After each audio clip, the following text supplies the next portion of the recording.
Alors moi, en fait, toute ma vie, j'ai voulu devenir artiste. Alors au départ, j'ai hésité.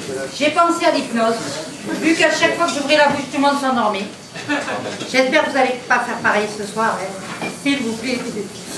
Après, j'ai pensé à la magie, parce que quand j'étais jeune, que je rentrais de boîte avec un mec, le soir, je me couchais avec, et le matin, plus personne.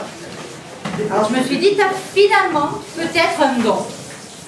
Mais en y réfléchissant bien, je me suis dit que quand même, dans la famille, on avait le gène de l'humour. Et oui, mes parents, ils sont arrivés à me faire naître sous le signe de la Vierge, tout en m'appelant Véronique. À la base, il y avait quand même quelque chose. D'ailleurs, moi, je m'appelle Véronique, et vous? Fred. Alors, vous, monsieur, par exemple, vous vous appelez comment? Arnaud. Arnaud. Arnaud, est-ce que vous aimez votre prénom? Oui. Eh bien, vous n'êtes pas rancunier quand même, hein? Non, il est sympa, votre prénom. Si un jour j'avais eu un fils, je l'aurais peut-être appelé Arnaud. Mais je m'en suis quand même bien sortie, j'ai eu qu'une fille. Moi, dès le départ, j'ai eu des problèmes avec mon prénom. Il est long, il est compliqué. Quand vous entrez à l'école, c'est la première chose qu'on vous apprend à lire.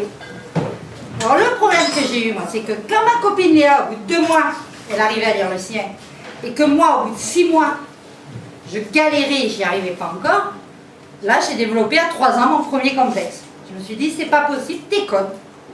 Il n'y a pas d'autre solution, tout le monde n'y arrive pas toi, c'est que t'es conne. Mais là où ça a été quand même plus difficile avec mon prénom, c'est le jour où j'ai découvert la chanson de Sœur Sourire. Je pense que vous la connaissez tous, c'est celle qu'on partage avec les Dominique et avec les Monique. Alors moi, cette chanson, maintenant, j'aime bien quand je suis sur scène, pour me venger, la chanter un petit coup. Est-ce que vous êtes d'accord pour faire un petit coup avec moi? Oui. Véronique, nique, nique. Oh, je vois qu'il y a des connaisseurs, parce que c'est rare les gens qui connaissent la suite. En général, elle a fait un succès, une chanson, un succès, la première phrase du refrain. Mais je vous remercie quand même, parce que grâce à vous, à l'instant précis, je viens d'économiser 50 € de psychologue. Vous m'avez servi de thérapie. Merci. Mais là où cette chanson est vraiment devenue plus compliquée à vivre, c'est à l'adolescence. Parce que le premier garçon est venu vers moi. Vous imaginez, il avait 13-14 ans, il arrive et il me dit « Comment tu t'appelles ?» Moi, bien sûr, Véronique. Je vous laisse deviner sa réaction. Véronique, nique. Il parlait avec ses potes, mort de rire. Et moi, je m'en vais toute rouge en baissant la tête. Et à ce moment précis, je me suis dit, ma pauvre Véro, c'est pas avec un prénom comme ça que tu vas trouver un peu. Résultat, cadra et vieille fille. Donc tout ça pour vous dire que les prénoms, il faut faire attention quand on les donne. Parce que le prénom qui est à la mode maintenant, dans 20 ou 30 ans, il ne va plus ressembler à rien. Regardez les victimes de Dallas dans les années 80. Les Sue Ellen, les JR, les Bobby. Aujourd'hui, Dallas, on n'en entend quasiment plus parler. Un petit chouïa à la télé, mais on n'en parle plus. Mais eux, leurs prénoms, ils se trimballent toute leur vie. Dans 50 ans, on en aura encore dans les maisons de retraite. Des gens qui s'appellent comme ça. Dans les années 90, ça a été Loana. Loana Secret Story. C'était la grande mode. Mais aujourd'hui, Loana, pareil. On n'en parle plus. Et de toute façon, qui voudrait aller dans la piscine avec la Loana d'aujourd'hui?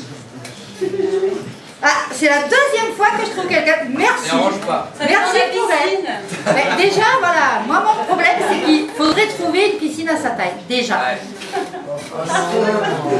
Oh, j'abuse un peu. Mais franchement, à part le monsieur, qui aurait envie de se faire une gâterie par Loana aujourd'hui? Soyons sincères. Il y a une autre question que je me pose. Récemment, ça a été la mode de Nabila. Mais est-ce que les parents qui ont appelé leur fille comme ça avaient réellement envie d'avoir une fille comme Nabila qui va sortir des phrases cultes comme « Allô, mais allô quoi, t'as des cheveux et t'as pas de shampoing ?» Ça, c'est une question pour laquelle je n'ai pas encore trouvé la réponse. Mais il y a un autre problème avec les prénoms, c'est que quelquefois, ils ne vont pas avec les gens qui les portent. Imaginez une fille de 20 ans, bien gaulée, mini-jupe, talons, sexy, bien maquillée et tout. Le mec qui s'approche, « Salut ma belle, comment tu t'appelles ?» Elle le regarde. « Moi, Germaine, eh ben de suite, elle a perdu son côté sexy. Et ça marche aussi dans l'autre sens. Imaginez, vous chattez sur Internet, vous discutez avec une nana. Ouais, comment tu t'appelles? Moi, Samantha. Le mec, ça y est, Samantha. Qu'est-ce qu'il va pouvoir faire avec Samantha? Ça y est, fantasme jour et nuit, jusqu'au moment où il la voit. Samantha, 1m40, 120 kg, le cheveu gras. Encore une fois, Samantha, elle a perdu son côté sexy.